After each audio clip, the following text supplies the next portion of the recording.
For 400 years, a map was trusted by empires, by navies, by governments. It pointed to a very specific spot, a known fact of geography. But when a modern expedition finally went there to claim it, well, they found nothing.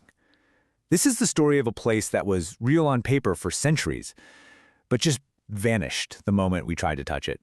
So on one side, you have literally centuries of official records, and on the other, you've got what modern science actually found. Just empty blue water. And I don't mean they found some ruins or a sunken reef. I mean they found an abyss over 1,000 meters deep.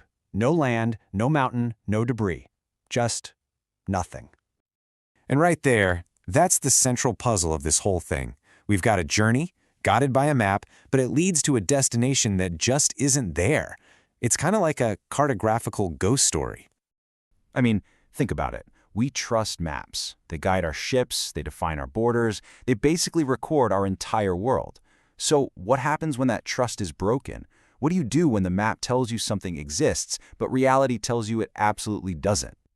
Okay, so let's start with the evidence for the island. Before we get into its whole vanishing act, you need to understand just how real people thought it was. This wasn't some kind of myth like Atlantis. This was a documented piece of land, and it was called Bermeja Island.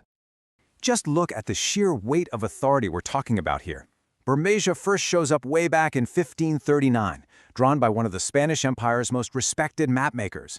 And then, for the next 400 years, pretty much everyone agreed.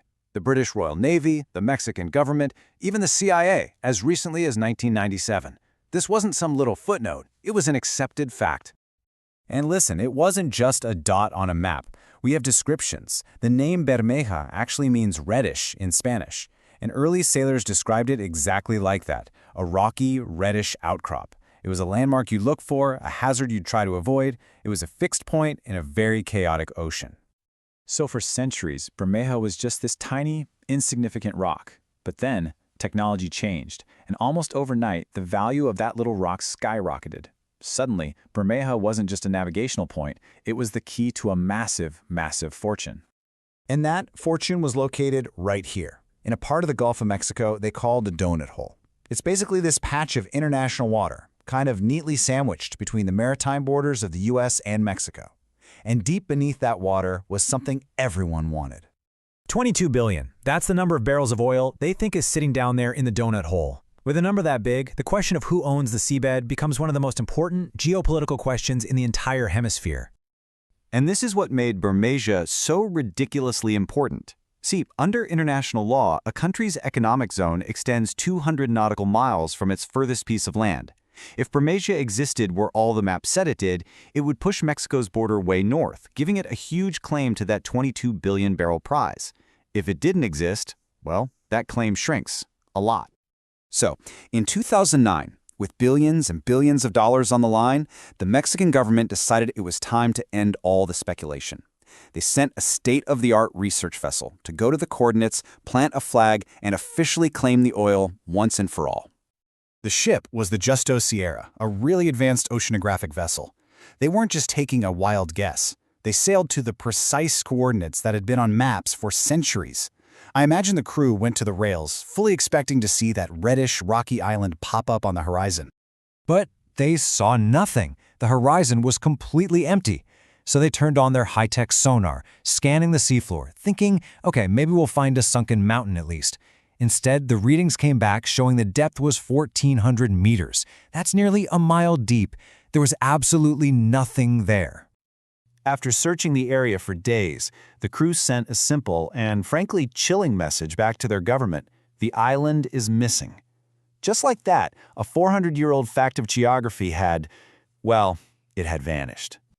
So this is where the story gets really, really strange. The island was gone, but the mystery was just getting started.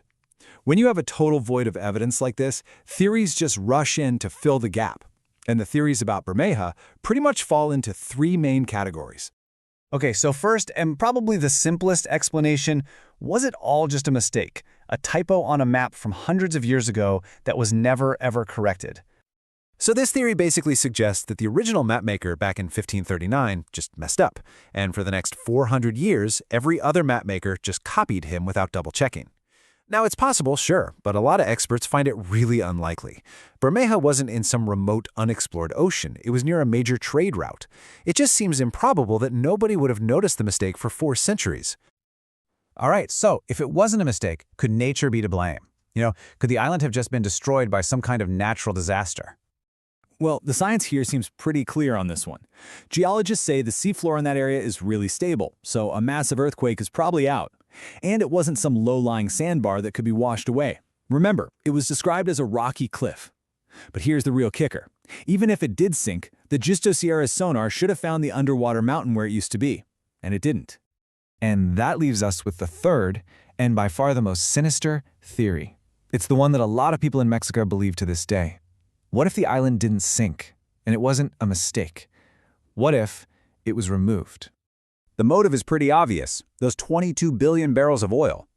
The timing is also incredibly suspicious. Just 6 months after Bermeja was officially declared non-existent, the U.S. and Mexico signed a brand new treaty, dividing up the donut hole, and Mexico lost a huge portion of its potential claim. The allegation is that some agency, maybe the CIA, secretly destroyed the island, literally blew it up, to erase Mexico's legal claim. It sounds crazy, but with the island gone, the financial outcome is very, very real. And so that's the question we're all left with, isn't it?